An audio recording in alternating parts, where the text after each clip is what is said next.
Thank you, Radhi bhai.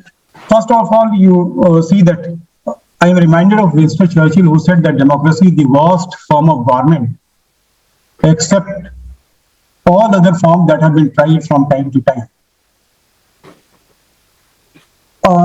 When we see the development of democracy, first of all, you see that there were three reactionary institutions during the Dark Age in Europe. That was the papacy, and then the monarchy, and then the feudal lords. So these three institutions were responsible for stifling the voices of the people. There was no space for general masses. So under those circumstances, you see the democratic movement that was built up thanks to Renaissance, then Reformation, then Enlightenment. And this is the reason that you will find most of the theories, they say that democracy is an Enlightenment project. But what has happened, you see that the first thing that we find in a democratic project is that there is a trust or faith in the rationality of man. Then man is a rational creature, or he or she can know what is good and what is bad for him or her. And nobody should be there to tell people, so long as they are not harming others, that what to do and what not to do. So that is what we call individual freedom become the cardinal, foundational pillar of democracy everywhere. So democracy cannot be visualized without granting what is called individual freedom or the freedom of conscience. But there is one problem with this democratic project. Democracy overemphasizes what we call individual freedom without taking into cognizance the collective rights.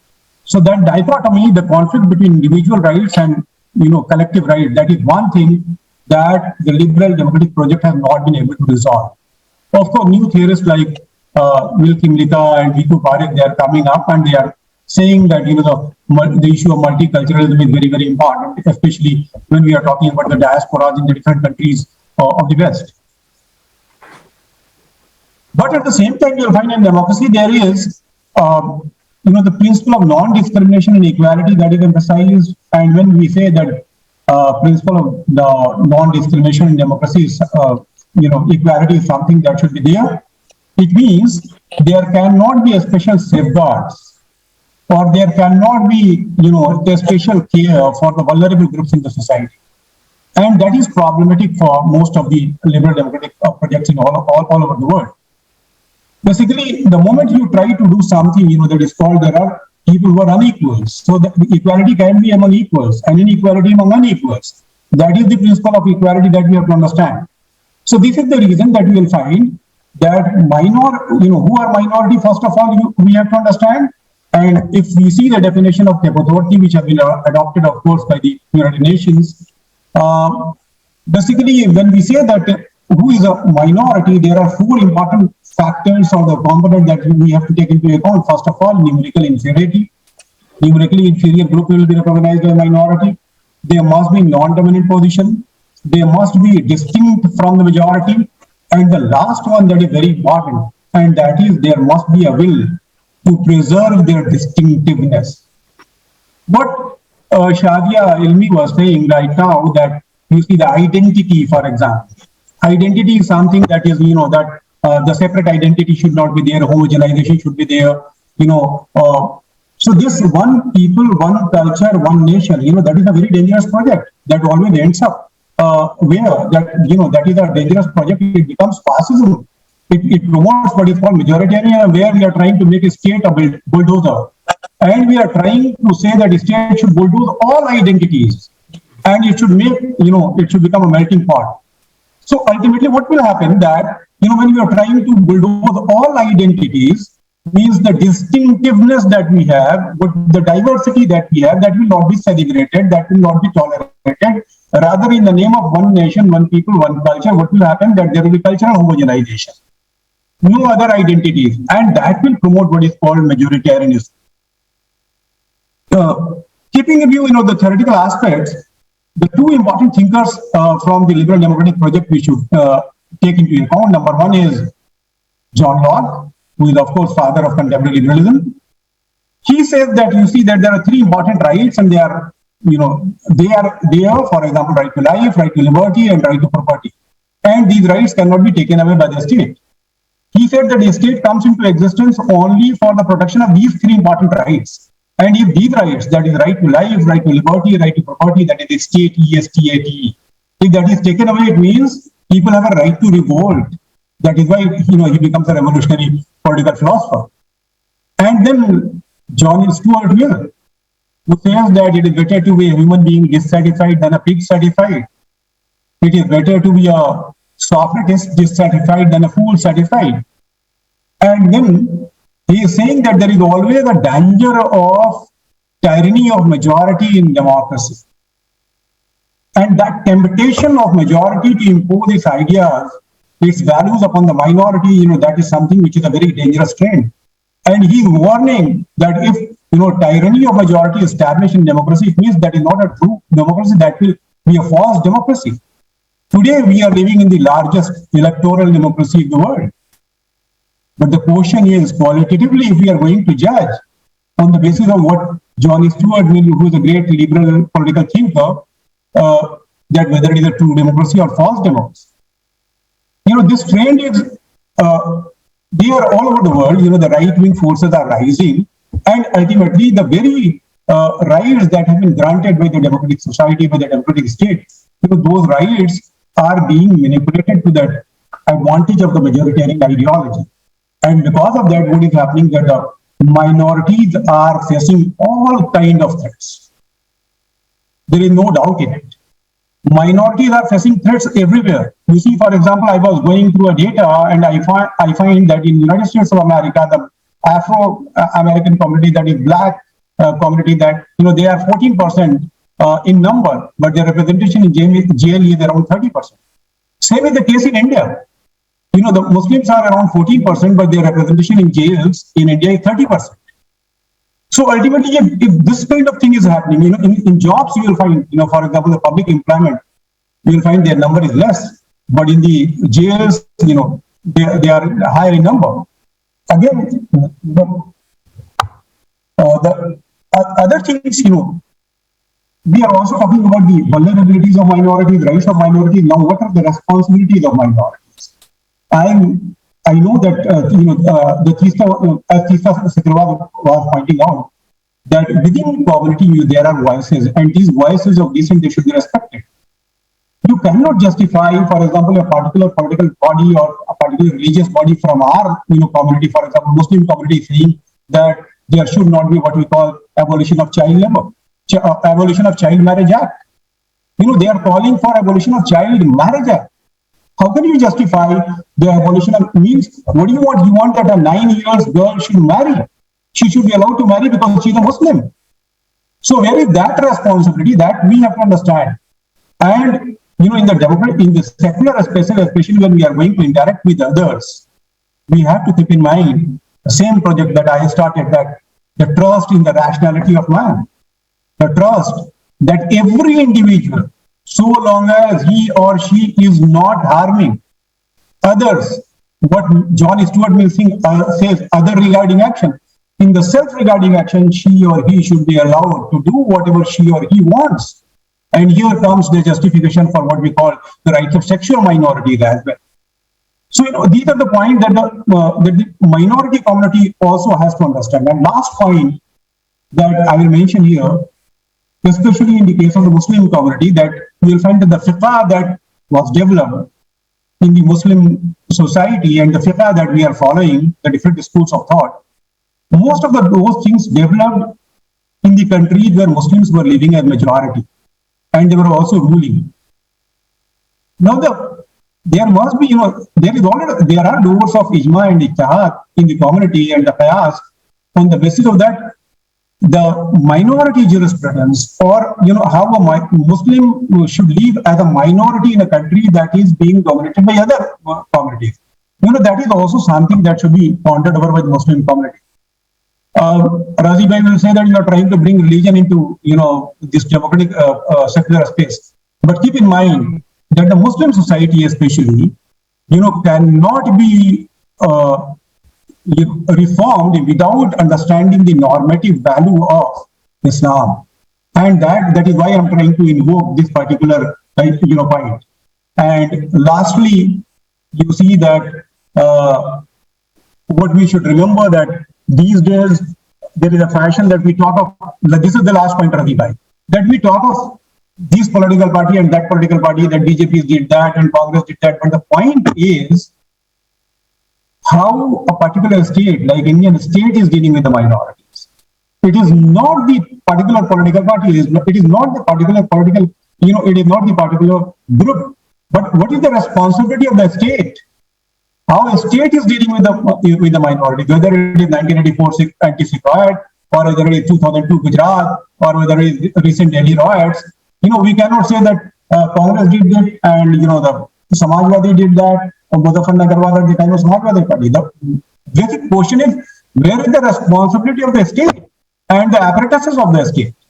Why police, for example, Sri Krishna Commission report, I quote from there, a police inspector is saying that when a helpless woman is calling that I need help, and he says, and I quote from Sri Krishna Commission report, that if a Muslim is killed, one Muslim will be less, unquote.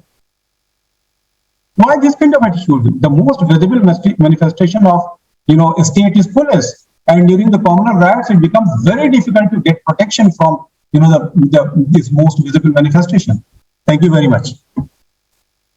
Mohib Saab, very well said. But the only one question I am going to raise is what Teesta said, is that we are talking all about the abuse of the government on minorities, but minorities realizing this, that governments have been very abusive and at least not very conducive to their health or interests.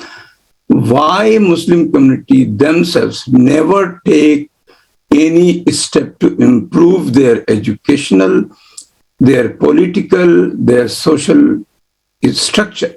I mean, take for example your institution, our Aligarh Muslim University, largest campus in the country, probably the best place housing all the Muslim intellectuals. There is not a single movement coming from Aligarh Muslim University on any educational, social, political activism at all. No articles written from their intellectuals, no mass contacts, nothing. Maybe Jamia has done a little better in that sense, but why there was no effort from the community itself? Unless their majority sees you as active, actively engaged in this process, they will consider you that these guys just want some kind of help and that's it.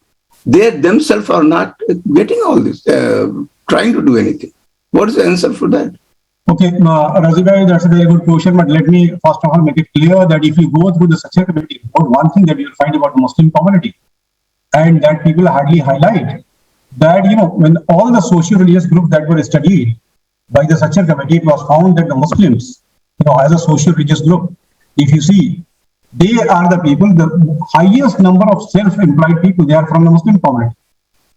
But they are self-employed. Without the help of the state, most of these people are self-employed. Number two, about Aligarh Muslim University, Razibhai, you should know that it is among the top 5 universities of India, according to most of the rankings that have been done. Among the top 5 universities of the country, you must know. And sorry, you got the question totally wrong. I'm not talking about the quality of education at Aligarh Muslim University. I'm not talking about the self. No. I'm talking about, give that answer as a political scientist. What is the rationale about this, that the minority community, knowing very well that the governments have really abused them, why they themselves couldn't rise above this thing and created a space for themselves politically, socially, and otherwise on all that? Don't talk about the number of papers and articles, things.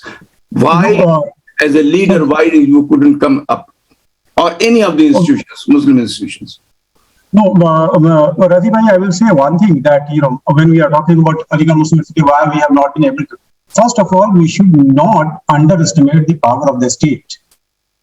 One thing that you should, we all must accept this, that discrimination, marginalization, social exclusion, that is something which is very much inherent in the society.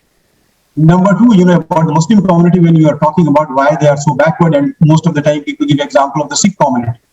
One thing we must remember that the baggage of history is there with the Muslim community. They are basically held responsible for partition of the country. The hostility that they face when they are even going for the public, private jobs, and what kind of question that are asked to the students, those who are going to those spaces. And thirdly, the very power of the state, when that is being, all the apparatuses of the state that is being, used for othering a particular community. Not only othering a particular community, but projecting that community as internal threat. That ideological discourse, if that is developed, you can understand that, it becomes very difficult for a community which is marginalized right from 1857 to 2022, which has been facing all kind of problems. For example, in post-partition India, you'll find frequent communal riots, thousands of communal riots in this country, where one Muslim after 2-3 generations, he is struggling and coming up to do something, and after that, one fine morning, he finds he is nowhere. So ultimately, that discrimination, that marginalization, or the social exclusion that has been done systematically, the structural inequality in the society, that should be also understood. At the same time, you see that a kind of revolution you will find in the community. Girls' education especially, you see how Muslim girls are doing so well in education, going to schools and colleges, and you see that they are trying to seek admission, and even the institutions that are not available for them. For example, you see that there are institutions where they should have their own spaces, and the thousands of schools, colleges, and madrasas that the Muslims are running. Keep in mind, it's a downtrodden community in comparison to even scheduled caste, scheduled tribes. So, जब आप social religious groups की study कीजिएगा, तो you have to see comparatively how many institutions have been established by different other communities and how many institutions, education institutions, have been established by Muslims in this country. आप देखेंगे chain है, and by that way they have tried to maintain their own identity, they have tried to preserve their own identity, they have tried to preserve their own culture and tradition, and that is something that should be appreciated. All so right. Yeah, we got it. So let's stop. Can I add something here? Can I just say something here to this question, please? I just like to say something. I fully empathize and agree with what Mohib Saab is saying to a large extent, but I think one thing, Mohib Saab, which we probably ignore as the more privileged sections of society is the class and caste dimension among Muslims. And I think that, is also responsible for some of the issues that I think Razi Saab was talking about. I think there is been a kind of a blind eye turned to the entire Pasmanda working class section of Muslims, who are the same people you say who are self-made, who are employed themselves, etc. And I think because of this entire non-recognition of that larger section, a whole lot of creativity and creative ideas have not been able to come to the fore. That is my feeling also. I mean, I just like to humbly suggest that, because some of the institutions we are talking about, of course, they're very admirable, what all they've done. They're very good in terms of academic excellence, but they could have opened the social structures in a more democratic way, which I think maybe has not happened. Yeah, I think Mohib became very defensive about what we have done. Yes, you have done enough enormous things in India, but really we have to do far, far more better than that on social reform and activism and all those things. Let's stop here. Faisal, just show the next week's announcement, and then Dr. Rafat Hussain will take over as a moderator for the audience. Okay. Faisal, are you there? So, Rafat, Faisal, are you there? Please just show the announcements for the next week, and then Rafat will do the rest.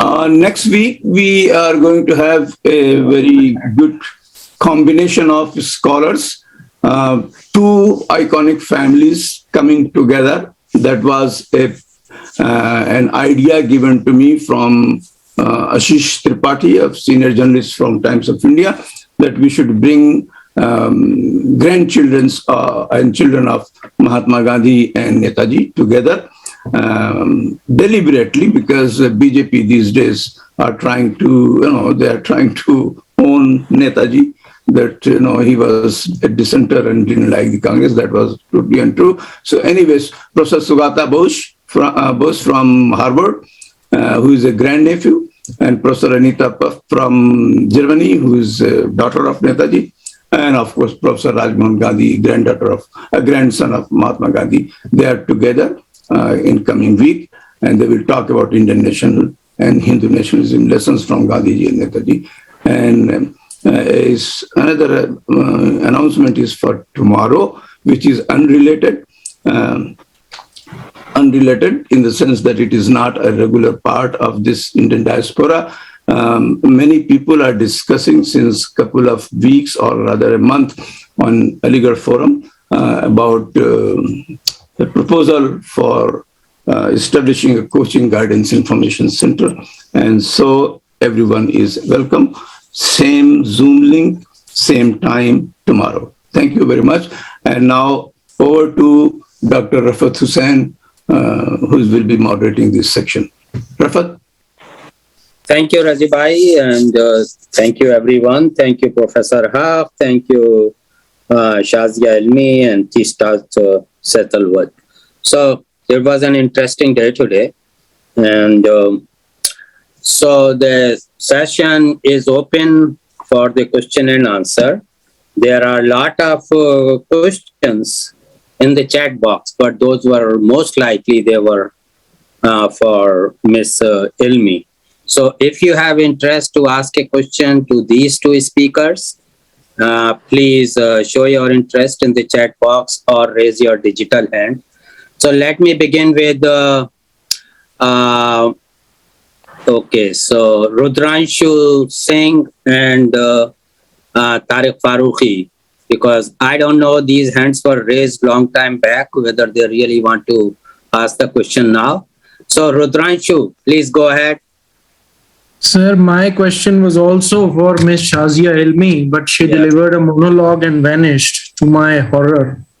Now my question is to Madam Teesta Setalvad ji, that you have seen the court cases in Gujarat. Why the BJP goons or the individual who happens to be the Prime Minister of this country wasn't being prosecuted for what was done in 2002? Where was the pitfall? Well, I can only say, Rudranshu, that it was not for want of trying. I don't know if you have any idea about the kind of battle that the CJP has put up.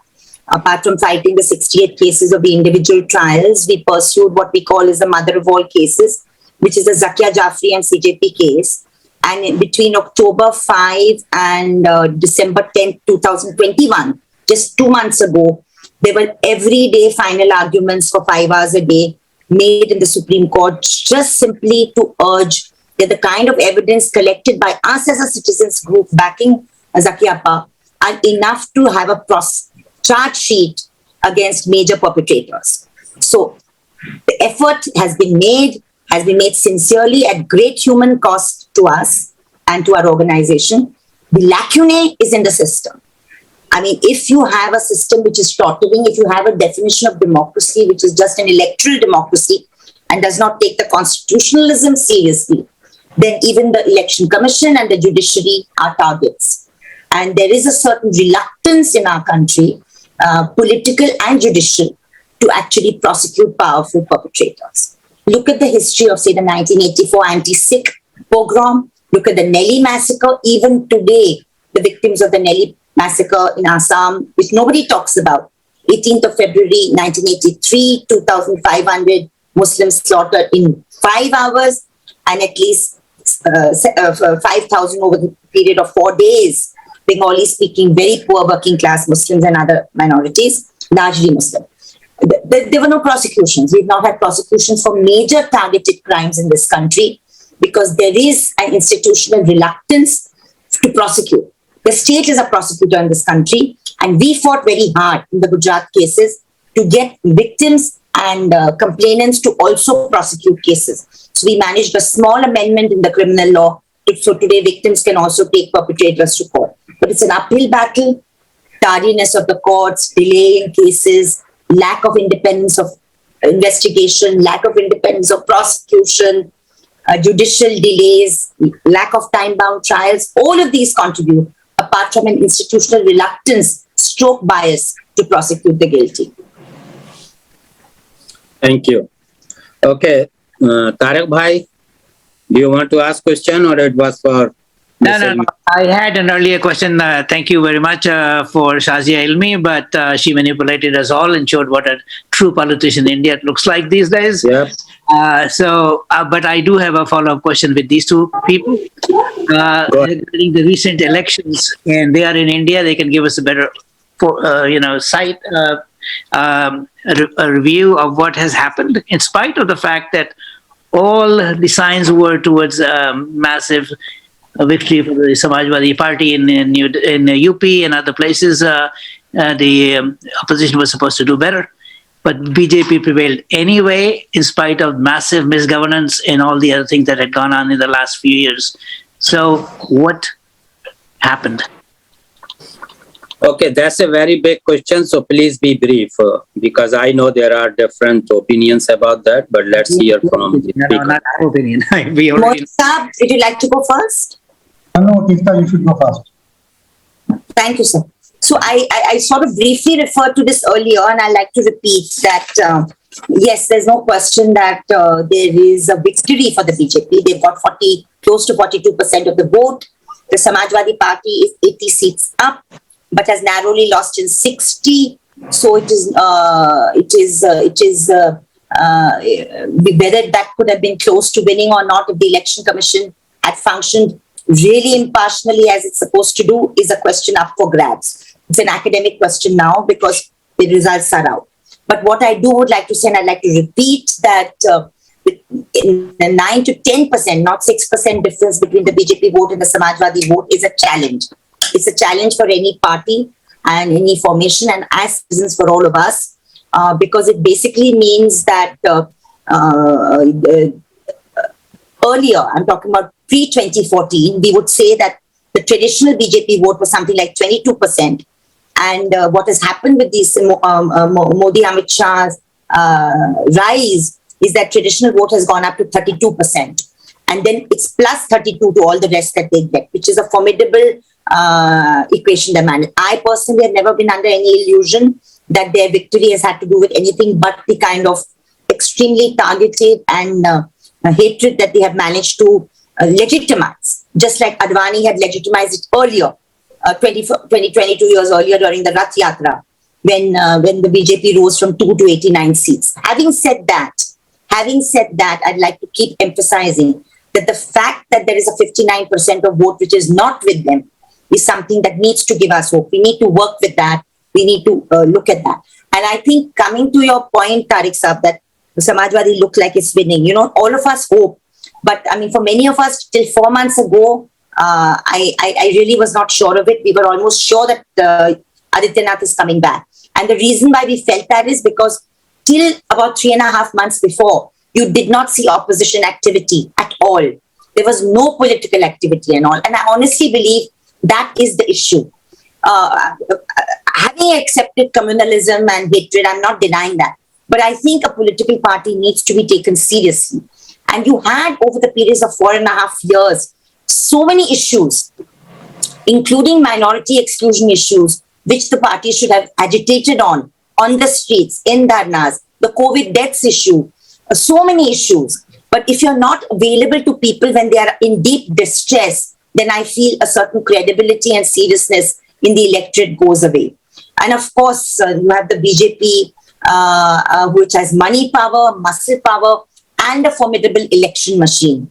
I'm also under no illusion that the fact that Mayawati has a 12% vote and also played a certain kind of role by fielding Muslim candidates and all, played a role, that Mr. Owaisi also played a role. But I honestly speaking, I'm tired of blaming only Mr. Owaisi and Ms. Mayawati for this. The responsibility is on the largest opposition party. I think in 2017, it was Akhilesh and Congress that had come together, if I'm not mistaken, Mohib Saab, in 2017. In 2019, it was Akhilesh and BSP that came together. I don't understand why they don't take these alliances seriously. I don't think we can be talking about defeating a behemoth like the BJP without a practical opposition alliance. Once election comes, they talk about their own seats and own party, own dukan. And I think that is really something we need to put pressure on them about. Because otherwise you're taking people for granted and you're creating a lot of hopelessness, particularly on the most vulnerable section, which is India's poor and India's minorities. Thank you. Very well said. So, Mohib Saab, you want to add something? Yeah. There are many factors, and Teesta has already highlighted. The most important factor that I will take into account is, you see that Mayawati had got 22% vote in the last assembly election, before this 2022. Now it has been reduced to 12%. Where this 10% vote has gone, that we have to see. And most of the psephologists and people who study political behavior, they say that most of these votes have gone to BJP. And that is a very significant factor that we have to take into account. Any formidable coalition against BJP will not succeed without taking into account that Dalits are the co-sufferers. So all the co-sufferers of the system, they have to come together. Neither Chandrasekhar was accommodated nor Mayawati was accommodated in the alliance. And of course, Mayawati played a very important role in the victory of BJP, that we know. But you see that a coalition, especially in UP, where the Muslims and Dalits, they together form more than 40% of the population. And you see, you have to accept the social reality in our country. Caste is a social reality. Community is a social reality. Patriarchy is a social reality, for example. So these social realities cannot be ignored. So this is the most important factor in 2024 when they are going for election. You have to see the various states where you have to make very smart kind of alliance. And if you're not going to have this kind of alliance, please again 60 to 70 seats that have been lost because why? Dalits were not included in this particular coalition. Otherwise, the result would have been very different. Thank you. So Dalip Saab is the next, and then Hassan Qiyas Saab. Dalip Saab, please go ahead.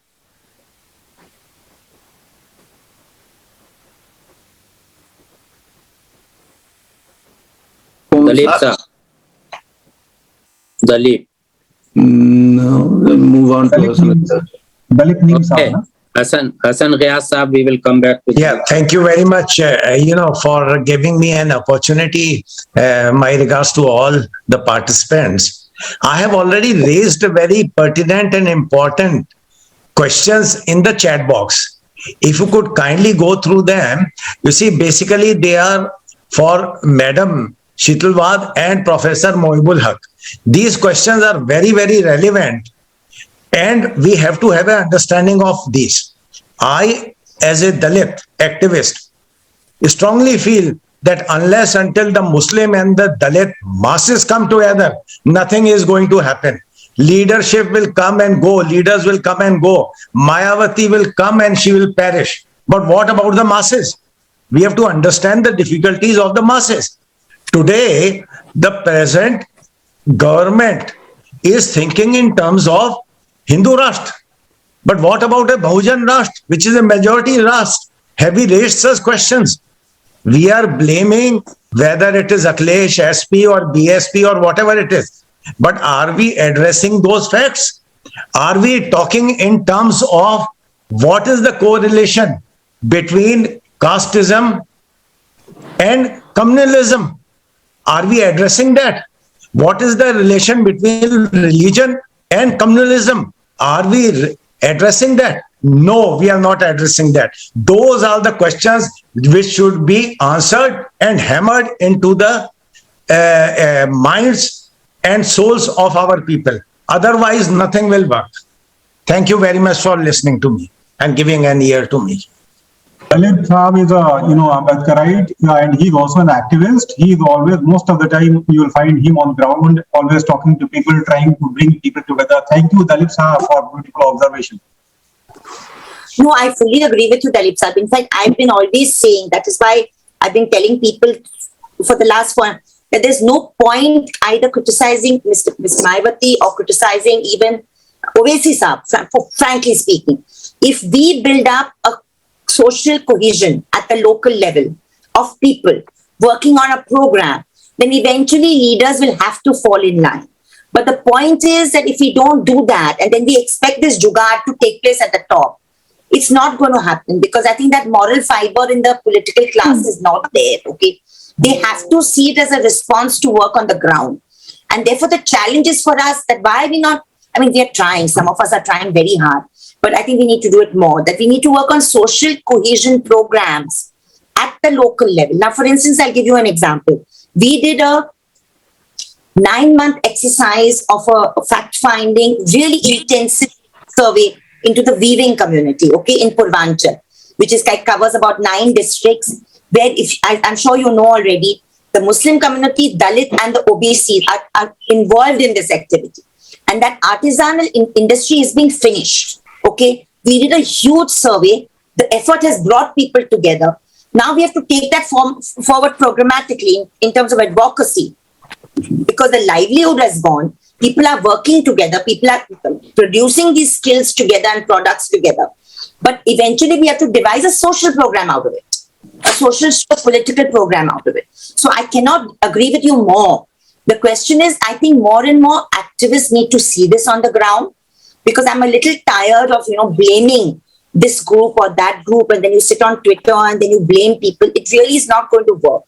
I mean, I was arguing with somebody even about Owaisi Saab. I mean, I don't like his, personally, I don't relate to his politics, but that's not the point. No Muslim would go there. No Muslim would go there if they found reassurance among the Samajwadi Party and the secular parties, if they felt there. The reason why there's a resonance of this is because there's a failure somewhere else. Thank you very much for giving a response. My only request, humble request, is that the Dalits have failed to lead. I'm not talking about the Dalit, leaders, but Dalits as such, the intellectuals have failed to lead.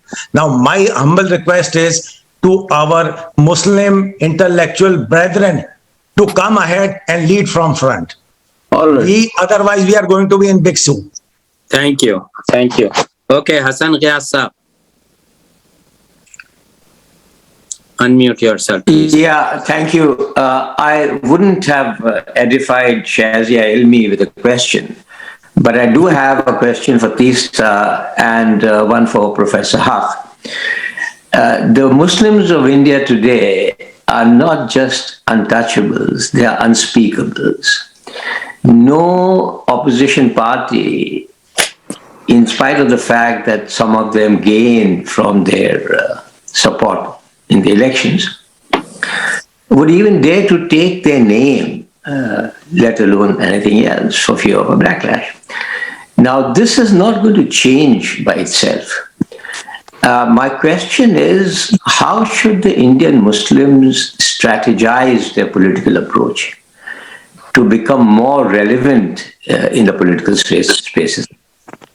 And my question to Professor Haque is that we all talk about reforms within the community and we feel the need for it. But where will the impetus for such reform come from? How is it going to happen? So these are my 2 questions. I think because that first question was put to me, I just like to say with a sense of great humility that I feel there's a huge ask that all of us Indians are giving to the Indian Muslim today. A huge ask, ASK. And that ask is that you retain your faith in India, in the society, in the system, and you continue to work with those individuals, few as they may be, far as between as they may be, among other communities, particularly majority, whatever we call it, majority, Dalit, the non-Muslim community, to forge social issues and social and human rights demands. Okay, that is the only political answer, I feel, because that will eventually emerge into a political solution. It means the Muslim will have to, it's a very painful thing. This ask is a very painful ask, because you're asking them to ignore the daily intimidation, humiliation, and like you yourself said, the being rendered unspeakable and invisibilized, which is a humiliating experience. But I have had the fortune of working with people even now who find the grit to do that. They do it. They've not given up because you can't afford to give up if you're living here. You don't have the luxury. It's not because of principle. You don't have the luxury. So the big ask I say is that you keep forging, chipping away and forging these alliances with because I think it's only comprehensive interventions that will work. The moment you work only as the Muslim community or only as the Hindu community, there will be a label. So we need to constantly work towards socially cohesive interventions. Unashamedly saying that we are working for Muslim rights, Muslim human rights, but let the intervention be cohesive. Let the presence be cohesive, And that is what one is attempting. So right from socio-economic rights, political rights, and I think most important, security. I mean, can you imagine a country which is using bulldozer as a metaphor of victory in their victory matches? I mean, I've got about 20 videos now from across districts in UP where the local representatives of the BJP are using bulldozer in their victory procession. What is the message you're sending? You're sending a hugely intimidating message. So the task and the ask is huge. But I mean, if we don't retain our faith in delivering it, I think we won't be able to do anything, sir. Thank you. Professor Haque? I'll try to answer your question. Of course, it is very difficult to answer this kind of question. But you see, what I find that there is a huge gap between the people coming from, who are considered as people coming from the modern education background and the people coming from the clergy, which have, very important influence on the masses of the Muslim community. They have, Juma, Khutbah and all. This kind of, you will find whenever we try, means when the community tries some kind of reform, you will find that the reactionary elements within the community try to legitimize that is stumbling block they put in on the basis of Islam. Dr. Sayyid also faced the same thing. Dr. Sayyid also faced the same challenge. And that challenge continues today. What I find, the change that today you'll find that the ulama, especially coming from the different, great madrasas like Deoband and Nadwa and other madrasas, they themselves want that there should be a better understanding between the intellectuals of the Muslim community and the clergy. Those, of course, they have the control over the masses. So ultimately, if that gap is bridged, and that, for example, Aligarh Muslim University is doing one thing that you all must be knowing about the bridge course, where the people coming from madrasa, they are given 2 years training and education in computer and English and sciences, and after that they go to different other courses in the country, from our university and from other universities you will find. This kind of steps that are being taken, these are very important. Number two, I have found what that the Muslim community is trying to say that educational institutions are to be established. A lot of educational institutions, that is the only panacea. And I will disagree, with this. Education enough, education, we have many educational institutions. The question is protecting your constitutional rights. Means we have Aligarh Muslim University seeking the protection of constitutional right, that is Article 30, Clause 1. Aligarh Muslim University established by the Muslims of India. Jamia Millia Islamia established by Muslims of India, and that is why they have a right to administer. But these institutions like Aligarh Muslim University, like Jamia Millia Islamia, like Shibli Inter College, many other universities and colleges, they are facing existential threat. Then what? For example, if the government of India has already given an affidavit that these are not minority institutions. So what will happen? You will have the same percentage of the students in the institutions like Aligarh and Jamia and other institutions as they are in JNU or BHU, and then the people. Please conclude. Just a very quick. Hassan Saab, please leave it because there are. Okay, all right. Okay. Thank you. And Arsha Sayyasa. Yeah, first let me just thank Asad, you can come back later in a chat and then we will talk about that, what you want to ask. Okay, Arsha Sayyid Saab. Thank you. First, thanks to Teesta, and I think we're all indebted to the work that you're doing and others like you, without which I think it would be very difficult to kind of, and the courage that you're displaying in terms of, the work you do and the backlash that you endure. I can't imagine people doing that. So thanks for that. Maybe, I think from the discussion, what I'm picking up, maybe two or three things in the question.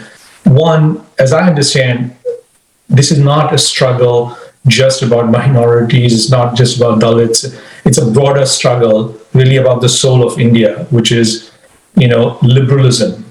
And if you look at that and you look at a broader picture of what's happening across the world, which is essentially authoritarianism, populism, nationalism, sectarianism, this is not just in India, it's happening across the world.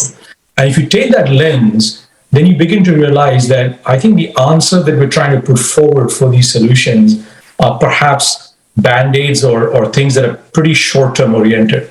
And therefore, what is the long-term kind of approach to kind of dealing with some of the erosion that you're finding in the institutions of India? It's not about, I think, the politician or one state or the other state, which I do think are actually symptomatic or symptoms, if you will, of what's going on. But there's a larger, I think, struggle about where does India end up in terms of human rights, in terms of security, in terms of its own constitution, and what role does it take place in the global arena? I think, so maybe that's a little bit of a higher level question. And then practically speaking, what can people sitting in the US do, because we are here, what can you do to kind of help and support the work that's going on there? Let me stop there. Thank you.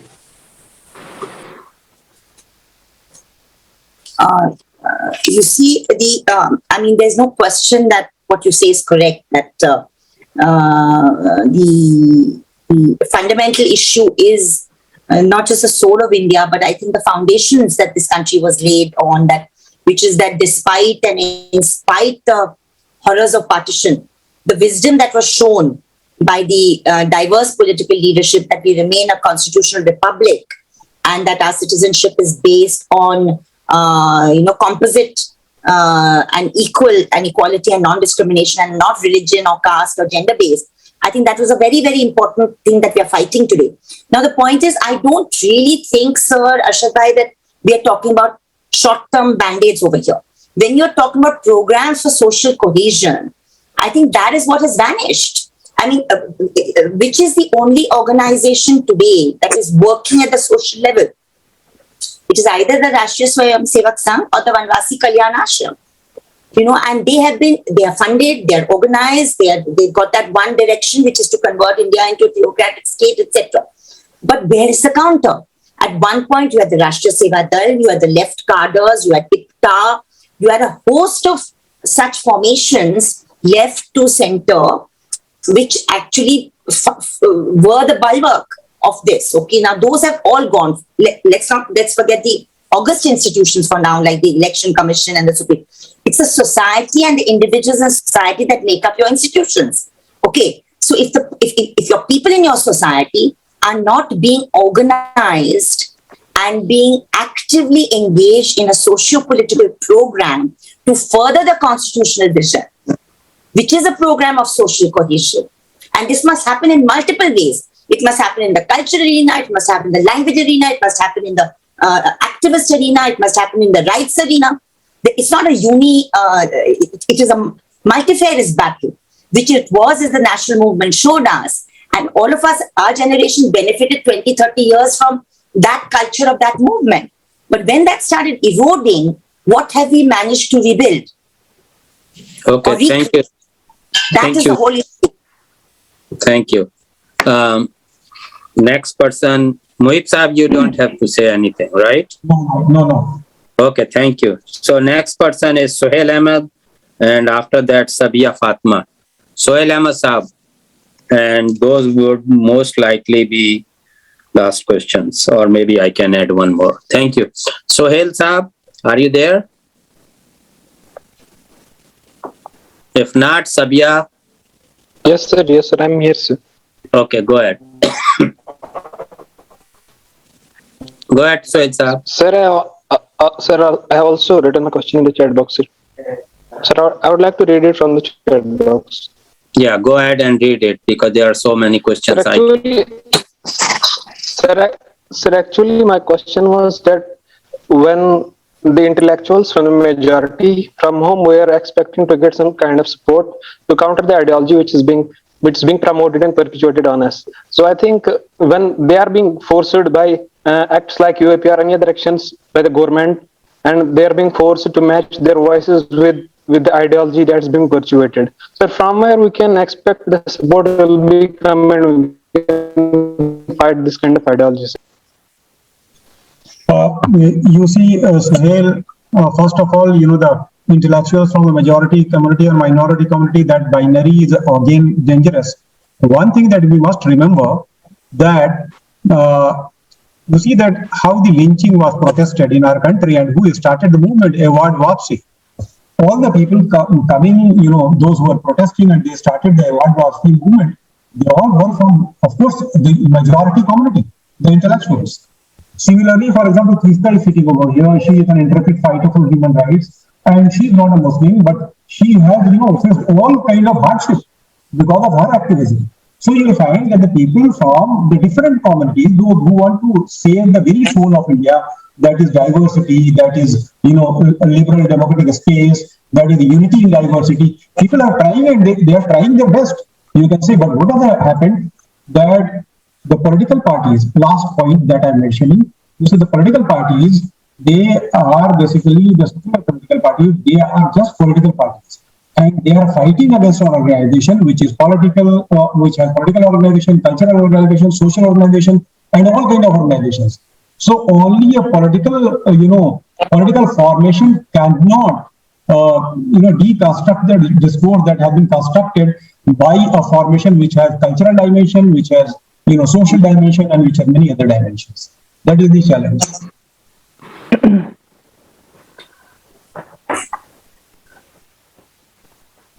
Okay, so next person is Sabia Fatma. Sir, am I audible to you? Yes, you are. Okay. Probably not visible. You go ahead. I will put you on spotlight. Okay. Now, sir, actually, my question is, I will be talking about the vulnerability part. I mean, everybody is, in all the media, it is going 36 Muslim MLA, so much, talk about it, that the number of Muslim MLAs in UP Vidhan Sabha had increased. But I doubt that this will be counterproductive and Samajwadi Party will distance itself from Muslim community in the Lok Sabha election. Because this will work. Now, even now the situation is this, that even when Muslim wins, that also becomes a problem.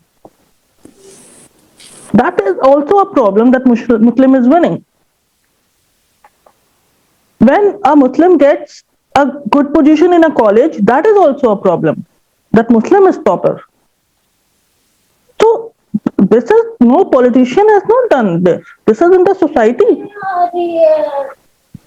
They will not vote. I mean, there are reports, and I think they are very much correct, that the Dalits have voted BJP so that Samajwadi should not come to power. You talk of Dalit Muslim Ekta, where it is? Dalits are no longer Dalits. They have started identifying themselves as Hindus. They are on the second strata now. They consider themselves, they do all those things which upper caste Hindus do, and they think that they have become that. Madam Fatma, are you giving the post-election analysis or do you have a question?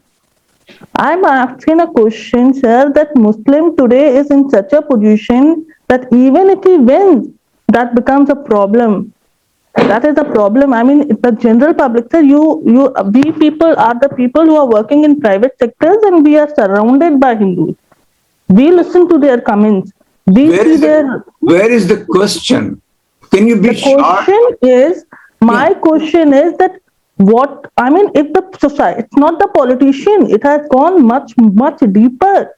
It has come to the society. Okay, so we know that as well, but what you want to say? What is your question? What can be done, sir? Okay. You are talking of bulldozers now. I have seen visuals where a small child, maybe 4 years old child, he was dressed up like Yogi Adityanath, and as a toy, he was given a bulldozer in his hand. And people were, they were happy about it. Okay, got it. Thank you. Yeah. Any solution, Mohib Saab? Quick solution. Sabiha, I always say, and you are very much right, that it is not only othering a particular problem. Rather, a particular community has been criminalized. You see, that has been projected as a criminal, as a criminal community, a community which is a threat to the country, a community which is, hell-bent upon destroying the country. So that is why it is just in the national interest that this particular community should be marginalized. You are very much right. That discourse is there. But if that discourse is there, we have spaces. Of course, we can discuss, deconstruct that discourse. And that is why the social coalition of all the poor sufferers. You see, we talk of atrocities on Dalits, atrocities on Muslims, atrocities on Christians, or atrocities on other OBC communities. But what about atrocities on people who are the system, who are the victims of the system? So that is why the only way to fight against this kind of blatant communal fascist agenda is to bring various communities, especially the poor sufferers, under one banner, and that is the only solution. There is no other solution. Thank you. That was the last question. And Rudranshu, why do you have your hand raised again? Did you ask another question? If not, give back to Razibai. I just had an observation for the UP elections. No election analysis, please, because there are so differing opinions. Unless you have something to really burning. Let him speak. No, since I belong to UP. I know I belong too, but there are so many analysis. Okay, go ahead. Very brief, please. Go ahead. Very brief. And one of my relatives was contesting an election. That is why I know the reality. Okay, go ahead. Mr. Owaisi has done the damage. We cannot leave him scot-free. Okay, fine. Thank you. The 60 seats which had a minor difference, 500, 1,000, Mr. Owaisi had a role to play. That's all I had. Ranchu, this is not, okay, I'm not going to discuss that because I have differing opinion. So, but that's okay because the in post-election analysis is always the spoilers are blamed. So nothing new. Even in the US it happens. So,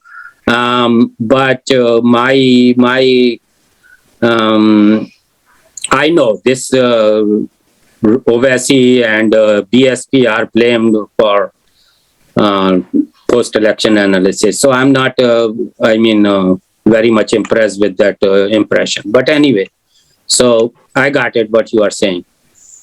And Razibhai, back to you. Okay, quite engaging session. We had a little, bitter experience today, which usually doesn't occur in our events. And we didn't expect this much, but that's probably the strategy of all those people. This was the first time we brought in one person from political party, and we had a taste of it. As far as election analysis, it is true, Rafat, whether we agree or not, but great majority agrees that BSP and OSC did the damage. I do agree with that. I do agree with that. But why to blame them? I do agree with that. But why we are not blaming them? We are just saying. So that everyone knows because everyone here in the forum knows that the vote. I understand. But they were the spoilers. But they have a democratic right. The larger responsibility relies on Samajwadi that they should have been. And let me hear from Fazal Bhai something new. I have read all your comments, all your emails, but if you have something new to say, Fazal Bhai. Okay, the session is over. Those who want to leave, that is fine. This is an informal discussion now, and thank you everyone for attending the. I just want to say one thing, because I think it's very important that your forum remains proactive on all the issues concerning India. You all need to keep intervening with the authorities, send letters, send communications, because many of you are not here, some of you are here. And I want to just end with a word of caution that I feel there's every likelihood that an All India NPR and NRC will be announced soon on the back of the UP victory, and that's going to create havoc and it will be a huge challenge for the social sector. So please train your eyes and ears on what's happening in India and keep intervening. I'm sorry, I have to leave now. Thank you so much. Setalvad, but it is not going to be very soon. It will take some time because they know how to proceed also. Okay, Fazal bhai. I've expressed my opinion. I've not given a timeline to it, but I think most of our problem is we don't anticipate things enough. Thank you so much. Thank you very much for your time. Thank you. All right. So now it is open chat session. Now it is just a chat session. Please feel free to leave. Yeah. Fazal bhai, bring something new. I have made my comments in chat box. Only thing I was going to say that I think that Madam Fatima alluded to that. It's a lots of hype that lots of Muslims have won seats there in UP. I think that itself is going to create a lots of problems. So exactly. Let's wait and see. There's nothing else actually to add. I think the BJP is going to be even bolder to execute their programs, which they have been waiting for this election. But everything has its end. I would only say that it's a responsibility of majority community to fight. Minority Muslims, they cannot fight alone. Being in India, those who are around, it's very difficult. You saw in Kanpur during NRC and CEA that how shooting was going on innocent Muslims and all those. But anyway, those who are there, they will deal with that. BJP will have its time run out eventually. When? Nobody knows. Yeah. So, Fazal bhai, go ahead, Fazal. एक जो आपने कहा उस पे तो ये fit होता है ना कि BJP actually wants you to act as communal factor. So, and that is the most damaging thing that you means that you will ever do. Razi bhai, यही कह के गई है इल्मी साहिबा कि you are communal, all Muslims are communal. क्या रफत ऐसा है कि why you are bringing इल्मी साहिबा as a devil's advocate? उनकी opinion मतलब So that is already known. And अभी जो आपको दिलीप साहब ने कहा, दिलीप साहब who comes from Dalit community, and he very clearly said and put a prescription before you that rather than capitalizing on established Dalit leader or Muslim leader, these two forces, Muslims as a community, Dalit as a community, unless they join hands and create a real Bahujan Samaj, unless you do that, you cannot become an effective force. But if you remain as a community, just for community's sake, and put that thing, you can win couple of seats in very dense Muslim populated area, but you are going to make non-Muslims more communalized. And you can never achieve your... Razi bhai, this is a process. You should begin all 5 years before the election. ये नहीं है कि 3 महीने पहले आए और election शुरू कर दिया. That's what they all are saying. Can I come in here on an issue of importance was raised but not sufficiently discussed, and that is the reforms within the Muslim community. And here, can I make a comment? Here, Professor Mohibul Haque spoke about the role of the ulama. And correct me if I'm wrong, but to me it appears that the ulama and the Muslim professionals seem to be living on different planets. And I think it is important to build a consensus between those who are the ulama and have, whether we like it or not, mass appeal, and the professionals who may be in their own cocoons. My question to Mohib Saab, and that's the discussion I thought we should have, how do we create a platform for some exchange of opinions and views between professionals and professors like yourself and the ulama, so that we can come to some sort of a consensus about what needs to change within the community, and how is it going to happen? Sir, इस जो आपने अभी बात की उसी सवाल में जवाब भी था कि इसके अलावा और कोई रास्ता नहीं है। अल्टीमेटली होता क्या है कि देखिए, जो हमारे उलमा है वो आइडेंटिटी के इश्यूज पे बहुत ज्यादा असर्ट करता है, मिसाल के तौर पर, और उसमें जो असर्शन होता है कभी कभी बहुत ही काउंटर प्रोडक्टिव होता है। जैसे अगर आप पूछें, एक बड़ी तादाद उलमा की आपको वो मिल जाएगी जो इंडिया में जिसे कहते हैं abolition of child marriage act, वो एक इम्पॉर्टेंट एक्ट है और उसको बहुत ही प्रोग्रेसिव सेक्शन जो है हिंदू मुसलमान सिख ईसाई सब कुछ अप्रिशिएट करते हैं। 8 साल 9 साल 10 साल की बच्ची की शादी नहीं होनी चाहिए, बट अल्टीमेटली उसको भी अपोज करने वाले बड़ी तादाद में आपको मुस्लिम क्लर्जी के लोग मिल जाए, और अनफॉर्चुनेटली उतनी ही बड़ी तादाद में यूनिवर्सिटी प्रोफेसर्स और मुस्लिम प्रोफेशनल्स भी मिल जाए। जो अब यहाँ पे जो स्पेस मिलता है कि अगर 10 साल की जगह पे 18 साल की उम्र अगर गवर्नमेंट ऑफ इंडिया कर देती है और बच्ची की शादी के लिए, why should be opposed by the Muslim community, मुझे ये समझ में नहीं आता। और अल्टीमेटली इसको जब लेकर के जब हम जिसको सोशल स्पेसेस में जाते हैं तो अल्टीमेटली एक रिएक्शन होता है। हिजाब, बुर्का और नकाब का पूरा जो डिफरेंस है वो समझे बगैर मुसलमानों की बड़ी तादाद ये समझती है कि उनको एग्जामिशन मिलना चाहिए बुर्का पहनने की, जिन स्कूलों और कॉलेजों में यूनिफॉर्म है। बात ये कि वो हिजाब के लिए यानी स्कार्फ के लिए जो स्ट्रगल था उसको बुर्का या नकाब का स्ट्रगल बना दिया गया और अल्टीमेटली उस पर where is the catalyst? नहीं, ऐसा है कि ये पूरा सेशन नहीं हो सकता और इतना लॉन्ग एंड पॉसिबल है। आप लोग एक चीज क्यों नहीं करते, ये मॉडर्न एरा में जहां आपके सर्वाइवल और सारी चीजों का मामला है, वहां आप 10 साल की शादी और नकाब की बात सिर्फ कर रहे हैं, आपको प्रायोरिटी नजर नहीं आती कि कहाँ we are really lacking, and that is the education.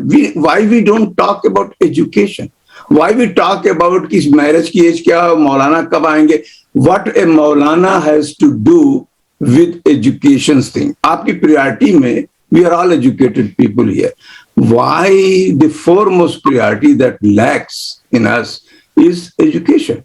एक चीज से ही हर चीज का लिंक है, अगर आप एजुकेट कर दें तो वो नकाब का मामला भी सॉल्व करेंगे, शादी का मामला भी सॉल्व होगा। why we don't see this as the key issue, and why that's why we lack also educationally at every level in every region, we really lack because our priority कभी भी नहीं education में रही और हमने खुद भी कुछ नहीं किया। ये प्रॉब्लम है ना कि ठीक है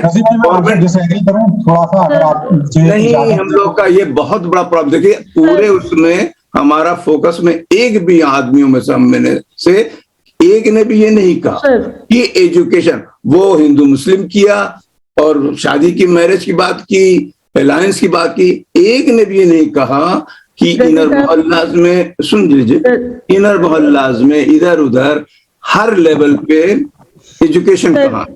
Mohib sir, if you please permit me, can I say something? Sure. Sir, I have been, आप जो मुझसे कह रहे हैं ना, मैं जो हूँ ये CAA NRC का जो मूवमेंट हुआ था, मैं शाहीन बाग तक गई हूँ और मैं उसमें एक्टिव थी। यहाँ लखनऊ में ये घंटा घर पे ये होता था। आप जो कह रहे हैं सर, मैं आपको बिल्कुल एक लाइव बात बता रही हूँ। मैं भी यही बात कह रही थी जो आप कह रहे हैं, बीइंग इंटेलेक्चुअल, और मैं ये बात किसी दूसरी साहिबा से कह रही थी कि ये सब क्यों हो रहा है। इस सब की वजह जो है गुर्बत है और लाइल्मी है, हम लोग जो पढ़ा नहीं पाए। एक बहुत ही गरीब तबके की औरत वहां खड़ी हुई थी और वो मुझसे आई और मुझसे लड़ने लगी कि बेटा गरीब ही तो बैठे हैं यहाँ सारे, अनपढ़ ही तो बैठे हैं यहाँ सारे, जिनके बल पे तुम ये पूरा मूवमेंट चला रहे हो। कौन है यहाँ? तो क्या कहना चाहते और हैं? सर मैं ये कहना चाहती हूँ कि सर मतलब हम जो अपने को ना इंटेलेक्चुअल समझ के ये कह लेते हैं कि इसका रीजन जो है गरीब लोग हैं, इसके रीजन जो है जाहिल लोग हैं।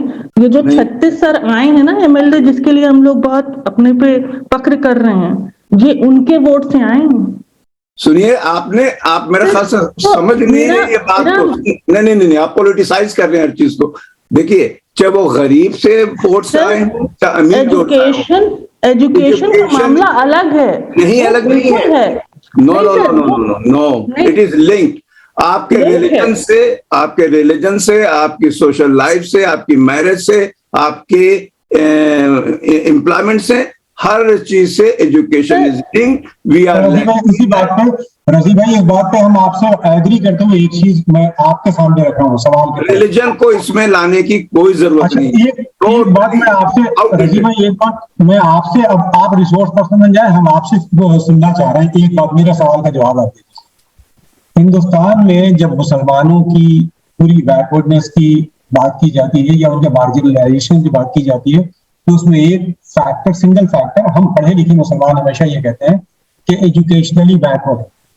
देखिए, अगर एरिस्टोटल से लेकर के मार्क्स तक तमाम बड़े थिंकर्स को देख लीजिए, इंसेंटिव एंड प्रोग्रेस की लॉजिक देखिए। इंसेंटिव और प्रोग्रेस का मतलब ये होता है कि दलित कम्युनिटी में आज की डेट में ये जो एजुकेशन की तरफ इतना बड़ा रुझान है, या ओबीसी कम्युनिटी में एजुकेशन की तरफ इतना बड़ा रुझान है, या एसटी कम्युनिटी में जो एजुकेशन की तरफ जाने का रुझान है, उसका जो सबसे बड़ा फैक्टर है, थैंक्स टू डॉक्टर अम्बेडकर, वो है रिजर्वेशन, स्टेट का अफर्मेटिव एक्शन, जिससे एक्सक्लूड किया गया मुसलमानों को आर्टिकल 9 यानी ऑर्डर 1950 के। अब एक दूसरा फैक्टर देखिए, आप उस कम्युनिटी से कह रहे हैं कि एजुकेशन की तरफ जाओ, जिसने फैज़ आम कॉलेज, जिसने मुस्लिम डिग्री कॉलेज के नाम से, फैज़ आम गांधी कॉलेज के नाम से, या थाउजेंड्स ऑफ मदरसाज या बड़ी बड़ी यूनिवर्सिटीज। आपने कभी सोचा है हिंदुस्तान में कि स्टडी कीजिए कि दलित कम्युनिटी ने एज अ कम्युनिटी हिंदुस्तान में कितनी यूनिवर्सिटी और कितने कॉलेज बनाए? ओबीसी कम्युनिटी, देखिए कंपैरेटिव स्टडी होती है। नहीं, अच्छा मोहित साहब रुक जाइए। वही हुआ ना कि ये we talk in details on a small platform for a small time. आपने पीछे, इससे पहले भी आपने एक क्वेश्चन इस पर किया था कि मुस्लिम्स ने बहुत एजुकेशन इंस्टीट्यूशन बनाए, दलितों ने एक नहीं। सुनिए, एक बात मैं आपको बता दूं, अभी आपका क्वेश्चन, आपने एक बात ये भी एक्सप्रेस की कि हम इंसेंटिव होता है एजुकेशन का, हमारे पास क्या इंसेंटिव है, इसलिए कि रिजर्वेशन है।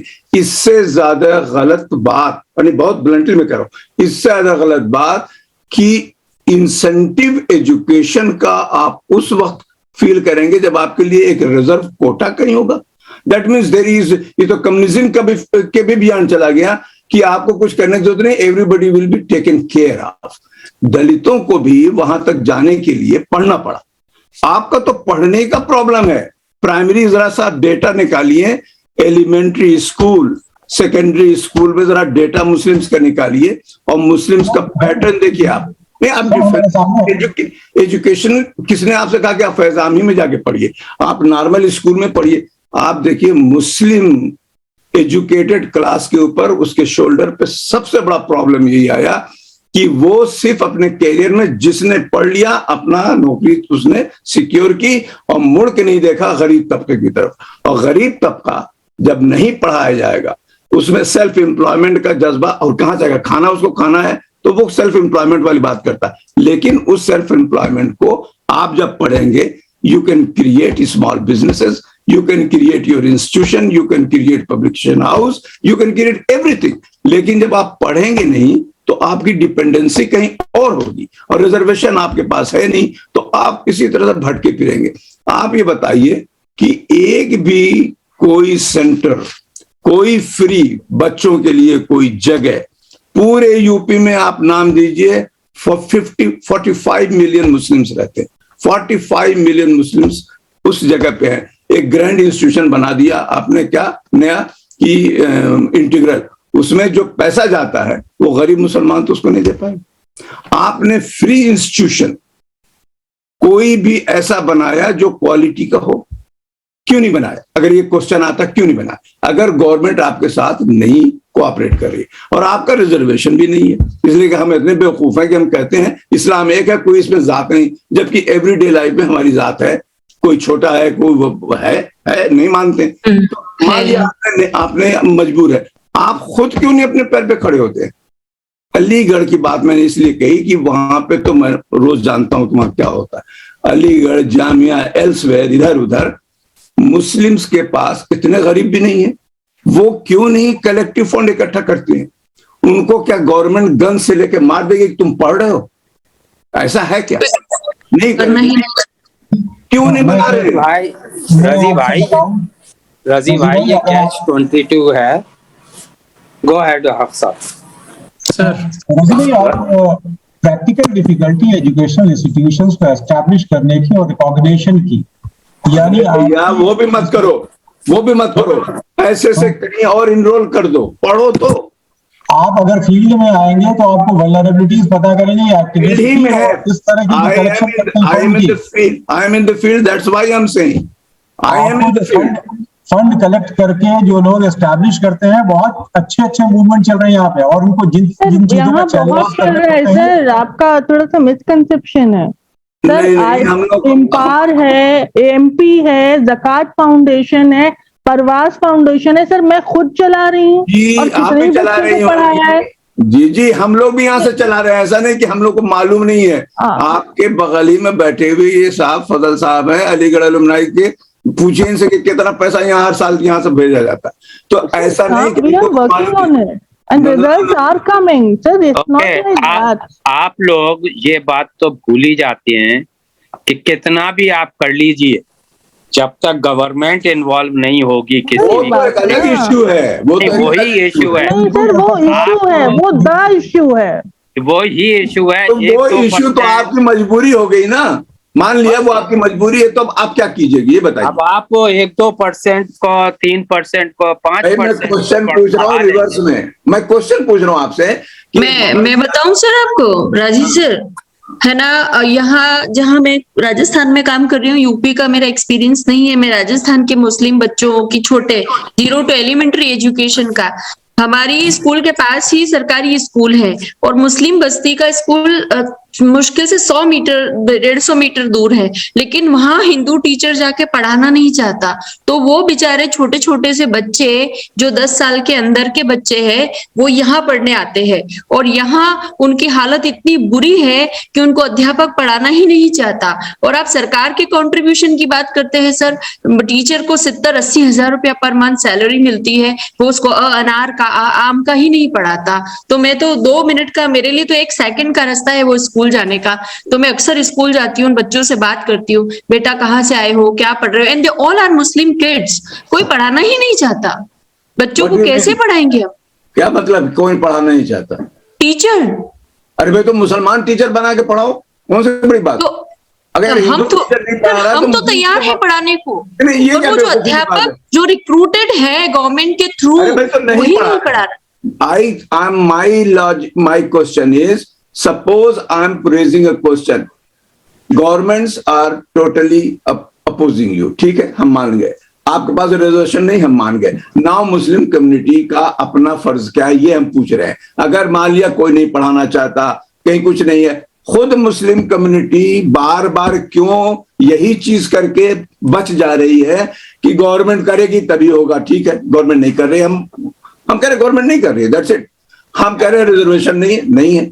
अब आपके पास मुस्लिम कम्युनिटी है, वो अपना क्या कर रही है ये तो दिखाओ कम से कम, वो क्या कर रही है। तो वो भी तो नहीं पढ़ा रहे। एक हमारे नसीम क्या नाम है जो भी सर है, वो भी नहीं पढ़ा रहे ना सर। मैंने उनको कहा, मैंने कहा सर आप रिटायर्ड हो गए, अपने बच्चों को पढ़ाइए। वही बात है, सुन लो, वही बात है। ये दिलीप साहब जरा आप बता दीजिएगा। हाँ बिल्कुल, मैं आ रहा हूँ। ये इश्यू है, मुस्लिम मुझसे भागता है, मैं मुसलमान हूँ, बहुत एक्टिविस्ट हूँ, यहां से लेकर के वहां तक, और ये ट्रू है। हम टोटल जो हमारे कंधों पे है, we are totally insensitive and failed. क्यों? कि हमको आदत हो गई है, रिजर्वेशन नहीं है तो हम क्या करें, या हमारे लिए गवर्नमेंट करे। हर चीज में हम पॉलिटिक्स में जाके अपने को सरेंडर कर देते, लेकिन खुद एफर्ट नहीं करते। रिलीजन को लाते हैं, मुल्ला को लाते हैं। ये बहुत ओवर सिंपलिस्टिक है। अरे भाई अभी सुनिए, एक साहबा ने कहा ना कि हम लोग यहाँ बहुत कर रहे हैं। वी नो कि क्या हम लोग कर रहे हैं वहां, जब भी हम लोग का इतना बुरा हाल हुआ। दलीप साहब आप बताइए क्या है। सर प्लीज सर ऐसे मत कहिए। मैं I am not from that school of thought that who will listen to all this. जब हम कर रहे हैं और जब हमने मूवमेंट चलाई है तो मैं कहूंगी कि मैं कर रही हूँ। तो आप बिल्कुल कर रही हैं, but what you are doing is not good enough. और आप बात कर रहे हैं, आप बताइए आजमगढ़ में शिबली कॉलेज है, बस्ती में खैर इंटर कॉलेज है, ये सब कॉलेजेस हैं और यहाँ से निकले हैं। ऐसा तो नहीं है कि एजुकेशन की बात एजुकेशन से आगे निकल गई है sir. Thank you. I am from Shibli college, I am a product of Shibli school, Shibli college, and I हमारी फैमिली जो उस कॉलेज के अंदर जो है 100 साल से काम कर रही है। So I know all that. Okay, so please इसका मतलब ये नहीं कि वहां कुछ भी काम नहीं हो रहा, बट ये साल्ट के बराबर काम होने वाली बात है। आप दिलीप साहब बात कीजिए, जो भी बताइए। हमारा प्रॉब्लम आपकी जबान से हम सुनना चाहते, आप कैसे हमको देखते। राजी साहब बहुत बहुत शुक्रिया। देखिए क्वेश्चन क्या है, आपने जो पॉइंट रेज करा है एजुकेशन का, वो एक बहुत वैलिड पॉइंट है, लेकिन उसके साथ साथ एक जो चीज निकल कर आती है वो नॉलेज की है। वो नॉलेज किस तरीके से कि क्या मैं ये महसूस करता हूं कि मैं जब तक नहीं पढ़ूंगा तो मैं साइकिल में पंचर ही लगाता रहूंगा। ये क्या मैं महसूस करता हूं? क्या ये मेरी कम्युनिटी महसूस करती है कि मेरे को आगे पढ़ना है, लिखना है, आगे चलना है? क्या हम उन किताबों को पढ़ते हैं? हम नहीं पढ़ते। हम ये देखते हैं कि पंचर किस तरीके से हम लगाएंगे जो कि 2 दिन के 4 दिन तक चिपका रहेगा। Very valid thing. आपने बात करी दलित की, रिजर्वेशन की भी बात आई। ठीक है, रिजर्वेशन था, सब कुछ था, लेकिन आज का जो दलित बच्चा है वो ये कह रहा है I will fight on the same footing on merit. मेरे को रिजर्वेशन नहीं चाहिए, वो कहता है मेरे को पढ़ाई चाहिए। I want to be a graduate, I want to be a post graduate, I want to be a MBA, I want to be a PhD। वो इस तरफ जा रहा है। तो क्वेश्चन ये है कि वो जो नॉलेज जो है, अंदर जो जागृति है, क्या वो आ रही है? मैं ये नहीं कह रहा कि सब दलितों में आ गई है, लेकिन वो प्रक्रिया चल रही है। लेकिन मुस्लिम समाज के अंदर वो चीज अभी नहीं है। मैं दिल्ली में रहता हूं, दिल्ली में जामा मस्जिद में चले जाइए, आप गाली गलौज और गुल्ली डंडा रहता है। तो क्वेश्चन यह है कि जब तक हमारे हाथों में कलम नहीं आएगा, हम जब तक नहीं महसूस करेंगे वो कलम होना चाहिए, और साथ में एक यूनिटी। आप प्रोफेसर साहब ने ये बोला, एक बड़ा वैलिड पॉइंट बोला कि unity of those people who are oppress and co-sufferers. तो हम ये रिजर्वेशन की बात क्यों कर रहे हैं? हमें ये समझना चाहिए कि हम दोनों ही को सफरर्स हैं, हमें मिलकर चलना पड़ेगा। मैं तो ये भी कहता हूं कि एक दलित को मुसलमान को पढ़ाना चाहिए, अगर पढ़ा सकता है तो क्यों नहीं होना चाहिए, एंड वाइस वर्सा। अब फॉर एग्जाम्पल, मैं I have not been able to contribute much, but I have got a Adivasi kid in my home and I am giving him education and he is going to the same school as I used to go. तो मैं ये चाहता हूं कि इस तरीके से 1, 2, 4 को अगर करेंगे तो वो और आगे बढ़ेगी चीज। So the chain will be there, but are we wanting to make the chain or not? That is the issue, and it starts with education. I agree with you Raji ji, education is foremost. अगर अंबेडकर ने education नहीं करी होती क्या होता? नहीं होता। आप ये देखिए, इसमें बुरा किसी को मानने वाले, नथिंग पर्सनल। आप देखिए, आपने रीजन और रैशनल के साथ एक बात की, रैशनलिटी दिखाई। हमारे 2 स्टीम्ड लोग जो हमारे दोस्त हैं, उन्होंने डिफेंसिव होकर बात की, दोनों मुसलमान हैं, कि आप क्यों ऐसे बात कर रहे हैं, इतना हम लोग कर रहे हैं। अरे बाबा, ये तो सबको मालूम है कि आप कहीं कहीं कुछ कर रहे हैं। Why don't you feel that heat कि इस कंट्री में जब मतलब इंडिया में जब यहाँ ये प्रॉब्लम्स हैं और हमारे साथ हैं, तो हमारी कम्युनिटी, क्या आपको अपनी आंख से दिखाई नहीं दे रहा है कि इतने जो आईएएस मुस्लिम रिटायर हुए, उन्होंने क्या लीडरशिप रोल लिया? इतने इंजीनियर से रिटायर होकर बैठे, उन्होंने क्या किया? इतने डॉक्टर्स हर शहर में कहीं न कहीं है, वकील हैं, वो क्या कर रहे हैं? हर चीज हम थोड़ी करें कि अलीगढ़ मुस्लिम यूनिवर्सिटी क्या कर रही। आखिर कितनों भी खराब हाल हो, मुस्लिम वहां पे रिटायर होके एजुकेटेड क्लास, और जो अभी रिटायर नहीं हुआ वो दिखाई दे रहा है, हर शहर में एक बिजनेस क्लास भी दिखाई दे रहा है। हमने खुद अंडर द सिचुएशन क्या इंसेंटिव है, क्या किया है फजल भाई? Sir, can I intervene? Can I make a small point? अरे फौरन बोल दिया कीजिए भाई। जी जी सर, बात ये है कि हमारे जो तालीमी इदारे हैं, आई एम सॉरी टू से, I might offend the professors on the panel, वो बहुत ही घटिया लेवल के हैं। वो कोई क्रिटिकल थिंकिंग पैदा ही नहीं कर पाते। The only difference between India and USA में भी डिक्टेटर बनने की कोशिश की ट्रंप ने, लेकिन वहां की यूनिवर्सिटीज ने उसको रोक दिया। वहां की यूनिवर्सिटीज ने उसको डिक्टेटर नहीं बनने दिया, क्योंकि वहां के मासेस में क्रिटिकल थिंकिंग थी। वहां ट्रंप ने भी मेजॉरिटी अपीजमेंट करने की कोशिश की कि I will establish white supremacy, लेकिन उसके आइडिया को आईवी लीग यूनिवर्सिटीज ने डैमेज कर दिया। हमारी जो यूनिवर्सिटीज हैं वो सिर्फ इतना काम करती हैं कि भैया पढ़ो, नौकरी कर लो, नौकरी लग जाएगी तो शादी हो जाएगी।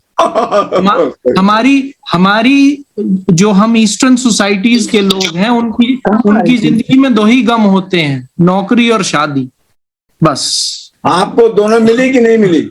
मुझे दोनों में से अभी कोई सी भी नहीं मिली हुई है सर। ओके, बराबर के शरीक हैं, लेकिन तो हमारा रिसर्च ओरिएंटेशन नहीं है। Necessity is the mother of invention, but research is the father of invention. When necessity and research copulate, then inventions are born. How many inventions can be attributed to Hindus or to Muslims? We are living in a world made by Christians. एक माचिस से लेके और हवाई जहाज तक जो बना है दुनिया में, वो क्रिश्चियंस ने बनाया है। दुनिया में कैलेंडर उनका चल रहा है। हमने 1500 साल पहले बनाई थी ना, उसके बाद हम बहुत खुश हो गए थे, फिर सो गए। तो आप सिंह साहब आप कहाँ ले जा रहे हैं इसको? देखिए, शुरुआत जो थी वो एजुकेशन और नॉलेज की बात है, आप किस तरफ चले गए? आप तो दूसरी तरफ चल रहे हैं सिंह साहब। दलीप साहब, बेसिक में तो क्लैरिटी है नहीं, तो फिर कहाँ जाएंगे आप? भाई आप लाइट नोट पे बात कीजिए। फजल भाई आप बताइए कि आखिर हम क्यों नहीं कुछ कर रहे हैं, और करना चाहिए कि नहीं? अब बेकार बातें हैं ये सब। नहीं करना चाहिए। कर रहे हैं तो घर वाले ही निकाल देते हैं सर। आप दलीप साहब यहाँ बैठे हैं, एक दलित को नौकरी दो तो घर वाले कहते हैं तेरे यहाँ तो है ना वो हरिजन आता है, तुम तेरे यहाँ का पानी नहीं पियेंगे। हो गया, चलिए फजल साहब की बात सुन लीजिए। नहीं, मैं I don't agree Nidhi ji, I don't agree with you. I am facing sir, I am the victim. There may be solitary cases there, but it is not generalized. You cannot generalize that. देखिए, मैं ये कह रहा था कि रजी जो कह रहे हैं एजुकेशन मस्ट है अंडर व्हाट एवर सर्कमस्टांसेस, और अगर गवर्नमेंट नहीं हेल्प कर रही है तो ठीक है, हम अपना करेंगे जितना कर सकते हैं, जो कुछ लोगों ने कहा कर भी रहे हैं, तो करना चाहिए। लेकिन बहुत सी बाधाएं आती हैं इंडिया में, ऐसे थर्ड वर्ल्ड मुल्क में, गवर्नमेंट के बगैर हेल्प के। लेकिन मैं आखिर में ये कह रहा था कि ये बहुत हो गई, अब लाइट नोट पे बहुत हेवी हो गया। एक हैवी बात मुझे करनी है। कोई भी एजुकेशन जरूरी है जो है, जैसे भी हो। अच्छा, हैवी बात कोई और कर रहा है हमारे सर।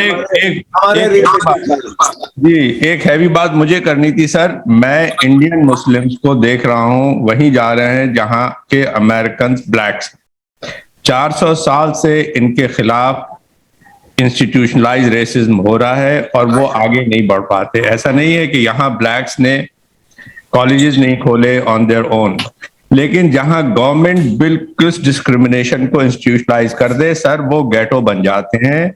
इंडियन मुस्लिम्स का फ्यूचर बहुत तारीक है। हम प्राइवेटली जितने भी स्कूल्स और कॉलेजेस खोल रहे हैं, कभी वो गवर्नमेंट के हेल्प को रिप्लेस नहीं कर सकता।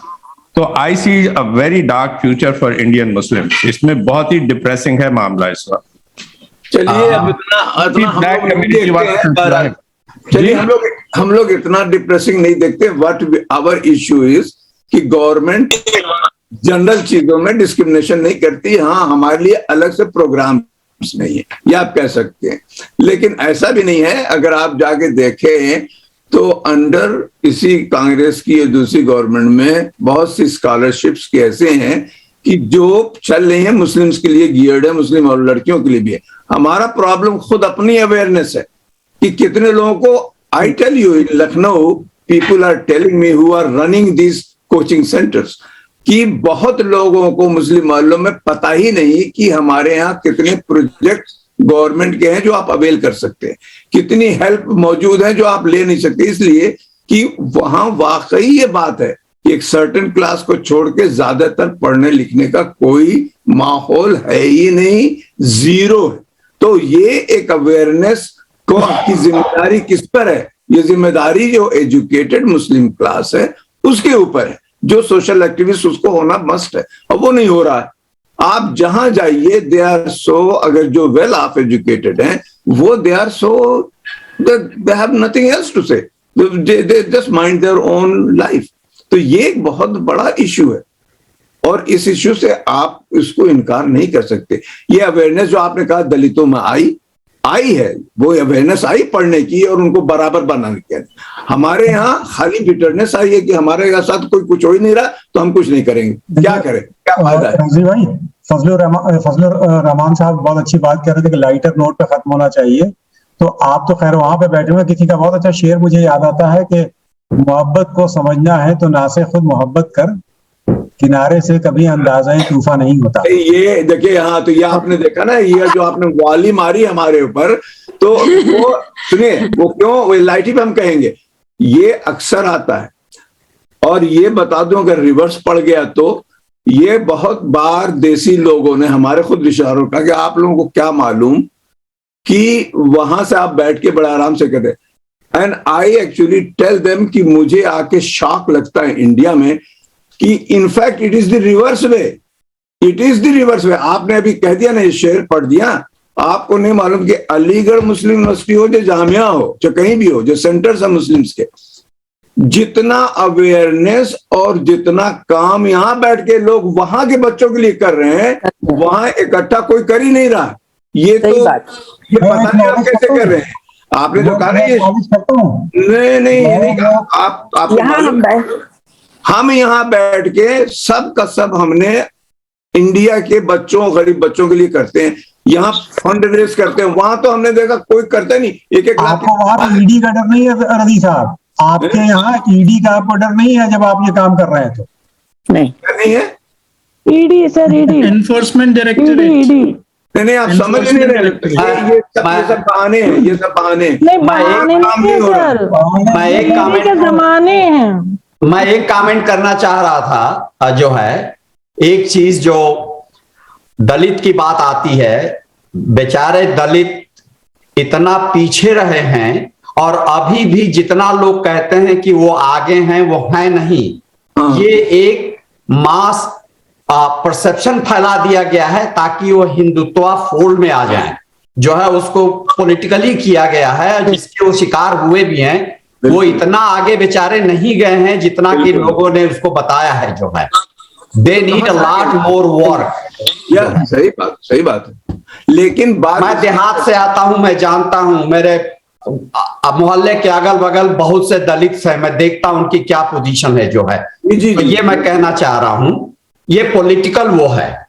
सही आप कह रहे हैं, मैंने भी यही देखा है और ये कोई छिपी बात नहीं है। बस इतना फर्क ये है कि उनको रिजर्वेशन के थ्रू में थोड़ी बहुत चीजें मिली हैं, लेकिन सोशल स्ट्रक्चर ऐसा रखा गया कंट्री में कि अभी उनके पास बहुत से ऐसी चीजें नहीं।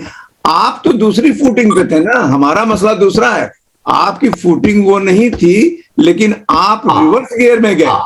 ये मसला है कि हमारी फूटिंग तो दलित वाली नहीं थी। अब तो ठीक है, पार्टीशन का थोड़ा इफेक्ट पड़ा, लेकिन ऐसा भी नहीं पड़ा था। आप देखिए, साउथ इंडिया अनटच था, सेंट्रल इंडिया अनटच था, वेस्टर्न इंडिया अनटच था, लेकिन हम रियली रिग्रेसिव उसमें गए हैं वक्त के साथ। बजाय इसके कि हम प्रोग्रेस आगे करते, we have turn back to the other side और डिफेंसिव कंटिन्यूअस है, rather than being analytical we get defensive instantly कि ये नहीं होता, वो नहीं करते, आप लोग क्या जाने। We never go analytically. Analytically मैं आपको बताऊं कि मैं तकरीबन 10-12 हज़ार पेजेस कॉन्स्टिट्यूएंट असेंबली के डिबेट्स पढ़ रहा था कि उसमें जब इंसेंटिव्स की या अफर्मेटिव एक्शन की बात हो रही थी, और उसमें मैं पा रहा था कि बेगम एजाज रसूल, तजम्मुल हुसैन खान वही बातें कर रहे थे जो आप अभी कर रहे हैं रवि भाई कॉन्स्टिट्यूएंट असेंबली डिबेट में। मेरे ख्याल से इसको खत्म किया जाए भाई।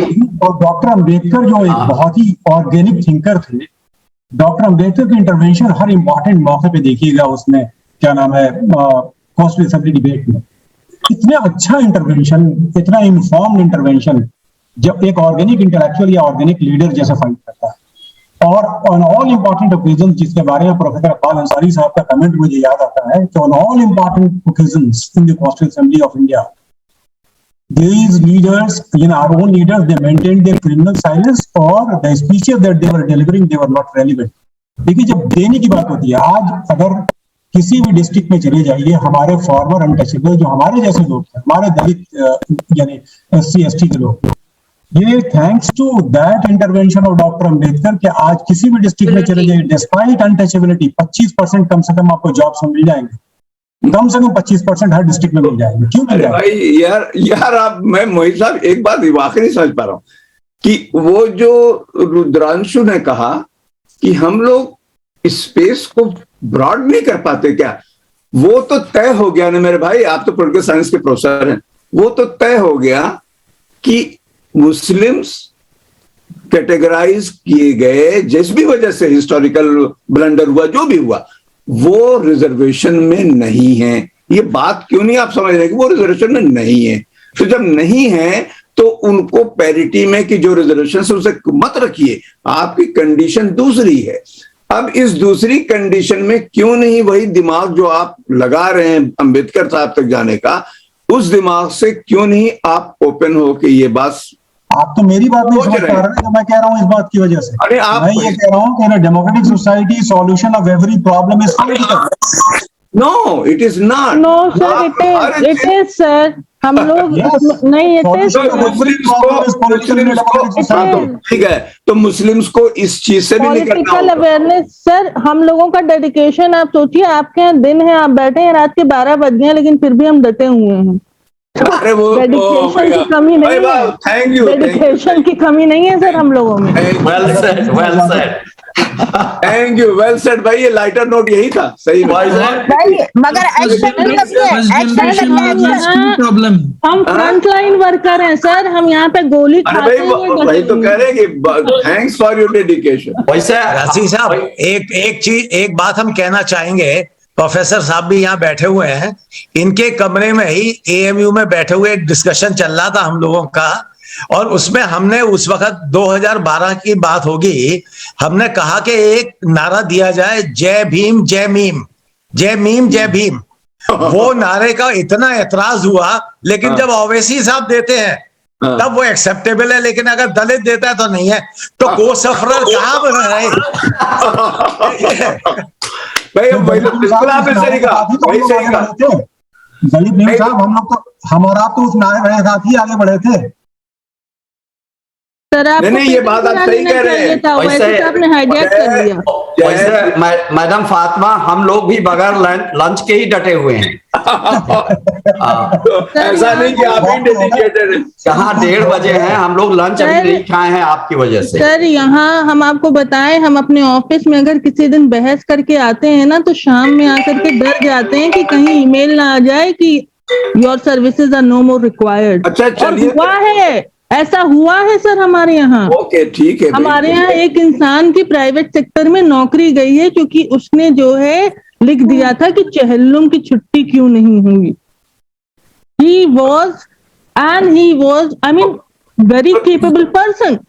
अरे भाई, तो प्राइवेट सेक्टर है, वो कुछ भी कर सकता है, उसके लिए आप क्या कीजिएगा? प्राइवेट सेक्टर की उसने तो उसने गवर्नमेंट को लिख दी। मतलब आप ये सोचिए कि हम लोग इस पर भी, इस तमाम अपने ऊपर डेंजर ले करके भी हम लोग काम करते हैं, बहस करते हैं, लोगों से जाते हैं ग्रास रूट। सर मेरी भी सोच वही थी जो आपकी है, जब तक मैं ग्रास रूट से मिली नहीं थी। प्रॉब्लम तो हम लोग ड्राइंग रूम डिस्कशन वाले हैं, प्रॉब्लम ग्रासरूट वाले तो ये हैं। बताइए, आप जो बार बार ये लाती हैं तो वो लाइटर में हम लोग जा ही नहीं पाते। आप बहुत सीरियस होकर के आप देखिए, आप कंटिन्यूअस आप एक्यूजेशन वाले बोर्ड में आती हैं कि हम जो करते हैं वो सही कर रहे हैं, आप लोग तो ड्राइंग रूम वाले हैं। आपको कैसे मालूम? आप नहीं, हम लोग आप लोग नहीं, हम लोग, मैं I include my self in that. क्यों ड्राइंग रूम वाले हैं? क्यों ड्राइंग रूम वाले हैं? क्योंकि हमें नहीं पता, हम लोग बहुत सारी चीजें प्री कंसीव नोशन से समझते हैं, which is not the reality. ये आपकी अंडरस्टैंडिंग होगी ना, क्यों आप सबको इंक्लूड इसमें कर रहे हैं? ये क्यों आप कह रहे हैं कि सारे लोग यहाँ जो बैठे हैं ड्राइंग रूम डिस्कशन वाले लोग हैं? आपको कैसे मालूम कि ये लोग क्या क्या करते होंगे? सर, ये जो बात हम कह रहे हैं ना, हम जब कोई बात कही जाती है तो सिंबॉलिक कही जाती है, वो आपको नहीं कही जा रही है। नहीं, आप नहीं समझ रहे। मेरे कहने मतलब आप मुझको नहीं कह रहे हैं, लेकिन आपको जब ये वर्ड कहती हैं तो आपको कैसे मालूम कि इस पे जो 90 लोग थे, 100 लोग बैठे थे, इसमें कौन लोग क्या क्या करते रहे होंगे या कितनी चीजों में इन्वॉल्व है? तो फिर आपको भी नहीं मालूम ना, आप भी तो वहां बैठ के कह रहे हैं कि यहाँ नहीं करते हम लोग। मुझको इसलिए मालूम है कि मैं ये फोरम चला रहा हूं, तो इस पे जितने लोग थे ऑलमोस्ट सभी को मैं जानता हूँ कि कौन लोग हैं। ये फर्क था मेरे और आप में, मुझे मालूम है। हम जानते हैं आपको, रजी भाई, हम जानते हैं आपको, आपका इन्वॉल्वमेंट भी जो यहाँ पे है। ये फर्क मैं बता रहा हूँ उन साहबा को कि हमको इसलिए मालूम है कि अगर वो 400 को हम ही लिस्ट भेजते कि वो कौन लोग हैं, कहाँ इन्वॉल्व हैं, कितना लैग करता है और क्या करना है, तो ऐसे ही नहीं ये 1:30 बजे भूखे फजल भाई बैठे हुए हैं, हम भी भूखे बैठे हुए, और ये अभी उठेंगे, अगले हफ्ते की तैयारी करेंगे। तो डेडिकेशन तो है, फूड फॉर थॉट भी तो है यहाँ पे। फूड फॉर थॉट ही नहीं। और ये भी बता दे कि ये एक बात हम बता रहे हैं आपको, ये सही है, जितना ओवरसीज में आकर के इंडियंस, चाहे वो जिस कम्युनिटी का है, वो इंडिया के लिए काम करता है, पैसा जमा करने में, उसके लिए लॉबी करने में, वो जब वो वापस जाता तो उसे शॉक लगता कि यार उसी के रिलेटिव्स के कजिन्स ये तो खाली ठाट की लाइफ कर रहे हैं, इन्हें किसी चीज में इन्वॉल्वमेंट ही नहीं है इनका। That's what मैं एग्री करती हूँ राजी सर की बात। Absolutely right, absolutely right, रजी भाई, absolutely right. I mean, I really get shocked. और ये नहीं मानता है। मैं देखिए, मैं आजमगढ़ से बिलोंग करता हूँ। आजमगढ़ से लेके अलीगढ़, दिल्ली का मेरा एक ही रूट रहा है 40 साल से। एवरी चीज मैं जानता हूँ, डेली बेसिस पे मैं एंगेजमेंट मेरा है, मुझे मालूम है कि कितने लोग वहां क्या करते हैं उसमें, और यहाँ पे क्या करते हैं, और क्यों यहाँ पे इतना वो अननेसेसरी। अब कोई कहे कि हम तो बड़े ठाट से रह सकते हैं, हमें क्या पड़ी हुई यार, हम तो अब सिटीजन भी नहीं, आराम से कर देंगे, क्या सब तमाशा किए हुए। Why we are doing all that? ये कोई बैठ के मजा लेना है तो हम यहीं पे मजा ना ले लें, आप लोगों के साथ क्या मजा लेना? तो that logic doesn't fit. We are very activist here, all NRIs, most of them जो एक्टिविस्ट हैं वो बहुत इंगेज है, और सब इंडिया की गियर्ड है, सब इंडिया के ऊपर। Sir, this is the difference. उसके लिए दुआ कर दीजिए कि रुद्रांशु की 2 प्रॉब्लम है वो दोनों खत्म हो जाए जल्द से जल्द। This is the difference. I did my LLM from Canada. तो मैं भी पहले हार्ड जो राइट विंग विचारधारा है उसको बड़ा पसंद तो नहीं करता था, लेकिन एक्सेप्ट करता था। उस राइट विंग थिंकिंग को चैलेंज करने की जो कुव्वत मेरे अंदर आई, वो कनाडा से LLM करने के बाद ही आई। वो हिंदुस्तान में पढ़ के नहीं आ पा रही। अगर लेकिन ना एक बात समझिए, कोई तो बात होगी ना कि हमारे फ्रीडम मूवमेंट को विदेश में पढ़े हुए लोगों ने ही क्यों लीड किया। अरे भाई, तो ये दिलीप साहब बैठे हुए हैं, वो दिलीप साहब आपकी बात नहीं मानेंगे। दिलीप साहब तो वहीं की प्रोडक्ट हैं, वो तो वहां पे भी लिबरल हैं। तो और मुस्लिम्स को ये समझना भी छोड़ना होगा कि डिस्क्रिमिनेशन या खतरा खाली उन्हीं के ऊपर है। मैंने अभी चैट बॉक्स में एक पूरा राइट अप जो मैंने खुद लिखा है, छोटा सा एक पैराग्राफ, वो प्रोफेसर साहब को भेजा भी है। Even the Jats are becoming powerless, systematically they have been made powerless by the BJP. The state of Haryana, which always used to have a Jat chief minister, no longer has a Jat chief minister. There is no Jat cabinet minister. आप कहाँ से कहाँ लेके जा रहे हैं discussion को? आप बहुत कहाँ से कहाँ डिस्कशन ले जा रहे हैं? बात जो हो रही है उस पर फोकस रखिए। अरे भाई, तो ये क्या कह रही हैं आप? क्यों आ गई बीच में इंटरव्यू करने? क्या कहना चाहती हैं आप? हम ये डिस्कशन को कहना मैं कहीं चाहते नहीं हैं ले कि जा रहा तुमने हूँ जो बात डिस्कशन कही को। है वो ये नहीं नहीं, है प्लीज कि हमें प्लीज हियर मी आउट। अपनी मदद आप करनी चाहिए। देखिए ये बात सही है। Please hear me out. All I want Singh जैसे साहब, आपने सिंह बार साहब, बार इस सिंह चीज को साहब, कहा एक बात कि हमें समझिए। खुद करनी चाहिए। all I wanted to say is right wing ideology is based on bigotry and it has to create division. Yeah, no doubt about it, no doubt about it. At the moment it is creating division between बिल्कुल, Hindus and the होगी बात, Muslims. बिल्कुल बिल्कुल मानते हैं। जब ये किस्सा सेटल हो जाएगा तो वो चैप्टर नंबर 2 शुरू होगा, वो होगा दलित वर्सेस सवर्ण। फिर चैप्टर नंबर 3 कुछ और आएगा। Chapter 1 is near completion, sir. I tell you, it is near completion. वो रुकती नहीं है कहीं भी। And chapter number 4 will be capitalists versus the poor people. ये जो इलेक्शन हुआ है ये लाइट नोट पे नहीं जा रहा है, लाइट नोट पे बिल्कुल नहीं जा रहा है, मुस्तकिल सीरियस नोट की तरफ वापस आ रहे हैं लोग। तो देखिए सिंह साहब, मुद्दे की जो बात है, मुद्दे की बात यह है सिंह साहब, मैं प्लीज समझिए, मुद्दे की बात यह है कि आज सिचुएशन ये है, राइट और लेफ्ट की बात नहीं आ रही, आज सिचुएशन आ रही है कि संविधान को कैसे बचाया जाए, बात वहां पर आ रही है। मुद्दा वो है असली, और वो जो है उसको मुस्लिम और दलित समाज मिलकर ही बचा सकता है, और कोई नहीं बचाएगा। ये भी समझ लीजिए इस बात को। जो सिंह साहब पोखर में स्विमिंग सीखता है उसे पता है पोखर क्या है। जी ये बात तो है। और उसके लिए ये बात बड़ी ऊंची, और उसके लिए पार्टी सिस्टम भी चाहिए सर। अरे भाई उसमें भैंस भी डालनी चाहिए। देखिए आप लोग पार्टी सिस्टम चाहिए। अरे भाई प्लीज लाइट हो जाइए, इतना हेवी क्यों लेते हैं अपने सर पे, कुछ देर के लिए लाइट हो जाइए। मैं ये कह रहा था दिलीप साहब की पोखरे में 2-4 भैंस भी डाल दीजिए और देखिए कि उसमें भैंस के रहते हुए आप कैसे तैरते हैं। रियली भैंस से टकरा गए तो क्या होगा, अगर आप सोचिए कि पोखरे में भैंस से अगर आप टकरा गए तो कैसे क्या होगा। वो भैंस के ऊपर भी हम कैनाल में बैठे हैं, लेकिन अब जितने भैंस और भैंसे हैं वो तो सारे जो है उसमें घूम रहे हैं, फार्म्स में। तो ये देखिए ये घूम रहे हैं तो वो मिल ही नहीं रहे अब। ये इश्यू बहुत सही है। आप सोचिए कि पोखरे में भैंस का होना भी जरूरी है और तैरना भी जरूरी है, कैसे होगा ये।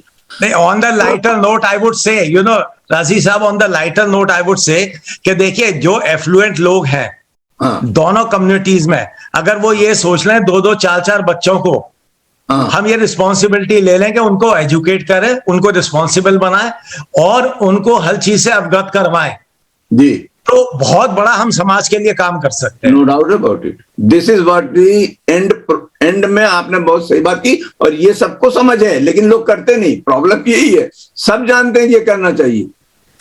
तो दिलीप साहब आपकी ईमेल तो मेरे पास होगी, आई एम श्योर। मैंने आपको एक मैसेज भी भेजा था। कब?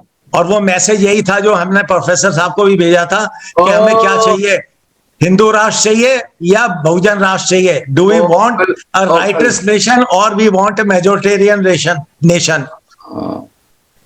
तो प्रोफेसर साहब तो कुछ नहीं बोले होंगे, हमने भी कुछ नहीं कहा। नहीं, प्रोफेसर साहब बोलते हैं, लेकिन वो मैं ये सोच रहा था वो आज के फोरम में बोलेंगे कुछ। अरे भाई वो बहुत सीरियस बात फिर हो जाएगी, आप लाइटर ही पे रहने दीजिए। वो फिर नहीं, वो लाइट तो एजुकेशन की कर ही ली ना बात, हमने पोखर की भी कर ली लाइट। हाँ नहीं, पोखर में जब भैंस पोखर में इंटर हुई है वही लाइटर मूवमेंट था, आई थिंक। चलिए भाई हो गया, अब थक गए रियली। Thank you. अगले हफ्ते के लिए आइए, अगले हफ्ते कुछ और फिर बातें होंगी। दिलीप साहब शामिल होइएगा। जी बिल्कुल, बहुत बहुत शुक्रिया। अल्लाह हाफिज, ऑल द बेस्ट। अच्छा discussion. Have a nice lunch sir. अच्छा लंच अब बचा कहा है, कुछ होगा तो खा लेंगे। चले प्रोफेसर साहब आदाब। वैसे रजी वो जो आपने पैम्फलेट ब्रोश्योर इसमें दिखाया था जिसमें स्पीकर्स की तस्वीर थी और आपकी भी थी, आपकी तस्वीर बड़ी आंकड़ी हुई थी, जो है वो उसको जरा सा ढीला कर दें जो है। तो वो आंकड़ जब थी तब थी, अब थोड़ी रहेगी, अब तो ढीले हो गए भाई। वो आज से हमारे पास अपनी तस्वीर ही नहीं रहती है, 15 साल 10 साल पुरानी थी तो वो लगा दी कि भाई डाई अब भी लगाते तब भी लगाते थे, फर्क असली रंग तो हमारा देखा नहीं किसी ने। तो इसी लाइटर नोट के साथ आप खत्म करते हैं। तो वो हाँ अकड़ तो कहाँ रह गई, अब खत्म हो गई। तो शादी से पहले की तस्वीर राजीव साहब आपकी बातों में बहुत दम है, दम बहुत दम है। बहुत है। आप अच्छा, आप जब घर जाइएगा तो सोचिएगा कि भाई पोखरे तक तो आप आए, लेकिन भैंस हमने डाली थी पोखरे में। गंदी है आजकल तो सर। बिल्कुल सही कहा आपने, बिल्कुल सही कहा। अच्छा भाई, thank you all, thank you, फिर मिलेंगे। ओके, खुदा हाफिज। Good. Thank